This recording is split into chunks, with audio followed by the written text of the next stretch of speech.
Cool. Good afternoon, everybody. It's May 20th today. I'm Kelly Baltzell, CEO and founder of Beyond Indigo Pets. Wednesday is TeleHealth Day here at Beyond Indigo, and we have the lovely Miss Dr. Jess Trimble back with us. And we did not plan the coordination for the colors, by the way, and matching the Beyond Indigo logo. So now that I'm looking at it, this really is exactly the right color for you. I'll try to make a point of matching you every week. Right? And our logo. It was great. So welcome back on, what are we, third week of May. We have one more Wednesday. Yep, one more Wednesday left in May. So what is going on in telehealth? I know there's still so many changes, and I know new companies are coming out with new features every day, every week in adaptation to the change. Yeah, it's been interesting. We're seeing now a lot of the bigger corporations starting to introduce telemedicine. And so obviously, if you're a small clinic or a single practitioner, you're much more nimble and agile than these giant corporations that have these hierarchies and lots and lots of people to pass ideas through. And so the little guys, always can get stuff done first. And that's what we saw. These smaller practices were able to get telemed in long before. However, now that these big guys are coming in, this is something that we really need to think about. As a small practitioner, if somebody like PetIQ is launching a telehealth platform, you better be doing it too. Because the thing about PetIQ is that PetIQ actually owns, they own PetIQ, they own, Vet Shot or Pet Vet, or and then also VIP Pet Care being the main one. And so those companies provide vaccine clinics. Providing a vaccine clinic means that a doctor touched that pet, which means that they established a VCPR. And because they can follow these hospital VCPRs, technically PetIQ could provide telemedicine to hundreds of thousands of animals across the US, including your own clients, if they ever went, like in the last year, to get a rabies shot or even just like a refill of Heartgard. They consider that establishing a VCPR because the doctor actually looked at that pet, even briefly, to do that. So it's just kind of some food for thought that now that these big corporations are offering it, you have to stay competitive. And if you are not offering a similar service for your own clients, you will get eaten up by these PetIQs and other accumulators, practice accumulators. So just think about, even if it's something little, get it in there so that you're not having to fight the big guys. They can do it cheaper than you can. They can probably do it faster than you can, but your clients actually want to talk to you, and they actually want to talk to your hospital and someone who has actually seen their pet and knows their pet and has that medical record.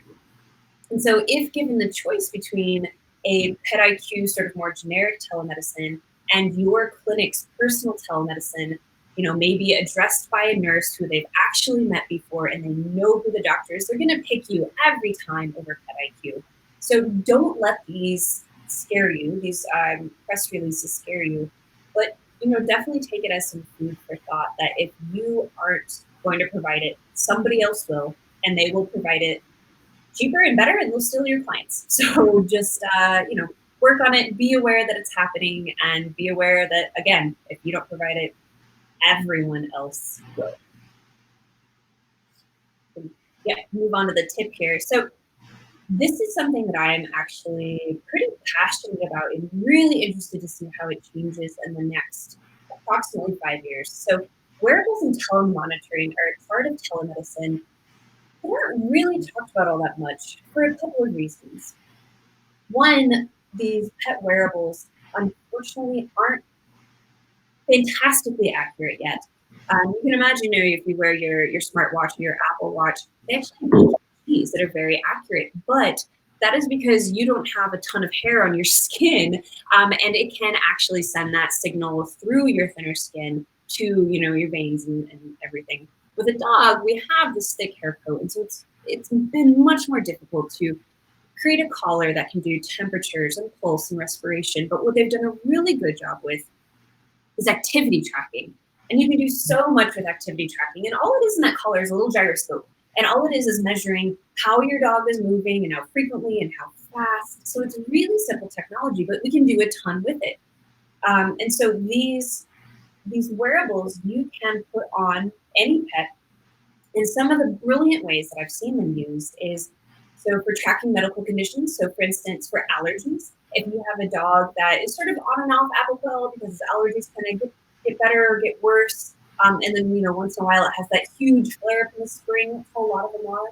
By putting one of these collars on, we can catch them when they are first starting to scratch, that earliest sign of allergy, and start those preventative medications that much faster, rather than having to wait to see the hot spot that was created from scratching too much.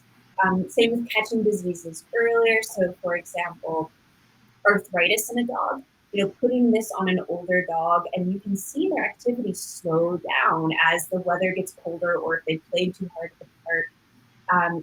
For surgical effectiveness, really interesting study was done actually by Mars using these collars, where they showed that when they put them on and then did a spay or a neuter, you could see the pet's gradual return to activity as its abdominal surgery healed. But it actually showed that these pets didn't return to normal activity for almost a month, which is about 2 weeks later than all of us veterinarians actually thought.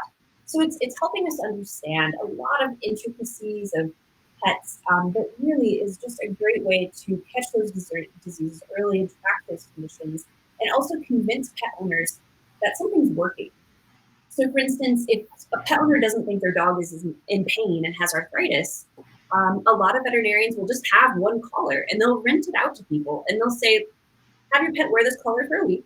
Let's see what his activity is. Let's give him a few days of Rimadyl and then see what his activity is. And then these pet owners can actually see the improvements. So a lot of different ways to apply these to your hospital to improve your patient management and really get a lot more good data in. Soon we expect these wearables to be able to fully integrate in with your practice management systems too. But this is not something we should be shying away from. This is something that's only going to get better as our technologies improve and more prevalent as people really see those pets more and more like kids and want to do all of the best for them. So think about those wearables and how you could integrate them into your hospital. And boy, you can really offer some very unique services to your clients in that manner. That's pretty cool. I love them. My big frustration right now is that their data output is not open source, meaning every different collar puts their data out in a different way, which means it makes it nearly impossible to have one system that can, use 5 different collars or whatever. So there's still some work to be done there, but there's a lot of promise, and I'm really stoked to see where they go. Yeah, I mean, so much has changed over the years, right? Like in what technology can do and what adaptation by pet owners, because there's that too. Mm-hmm. Just even sending the information from the device to an app to the pet owner, but also to the hospital. And I would theorize just like digital records for humans are now, like if I have a lab result, right, I get the record before the doctor calls me. And in the past, the doctor called me before I got the record. Like, the order of information is changing. That will change behavioral patterns with humans towards their pets and their doctors. Absolutely. And I think what we'll see is the sort of, what I'm hoping is an increased accountability from the pet owner, because when they're given that information early and that access, hopefully they're going to actually take the time to, research it and be more accountable for it. Fingers crossed, who knows if it actually happens.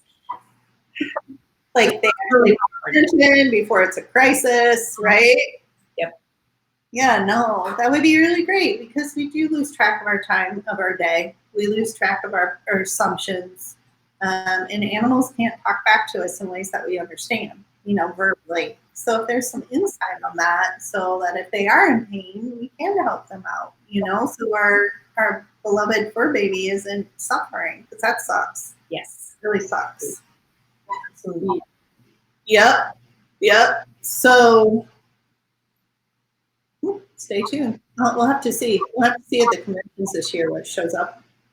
Yeah, there's a lot that are coming on and off the market right now because they all think they can do these amazing things, and then they realize that working with thick fur is actually really hard. So we see a lot of them come up and then bite the dust rather quickly, but there's a few that have stuck around and doing rather well. Yeah, because human clients usually don't use their back leg to scratch the collar off. Yeah. Ain't that the truth? Right? We can get one for Noah. Yeah, exactly. Noah would love that. So speaking about love, you and I were talking about one of our side passions, which is offline, which is gardening.